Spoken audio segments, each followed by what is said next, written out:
Hello, in front of me I have Lenovo WD06 Smartband, and I'm gonna show you how to change the watch face on this device. First, we need to wake up the screen on our Smartband. To do it, simply tap on the screen. Once you wake up the screen, swipe down from the top of the screen to scroll through the menu until you find the Functions option, and then tap on it to enter.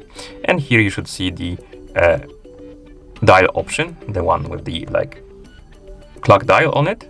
Tap on this icon, and now you should enter the watch face menu. You can scroll through this menu by swiping up and down on the screen. Now find the watch face you want to use, tap on it to select it, and apply it on your watch like this. Let's do it again. Function, dial, and watch face, like that. And that's how you change the watch face on this device. Thank you for watching. If you found this video helpful, please consider subscribing to our channel and leaving a like on the video.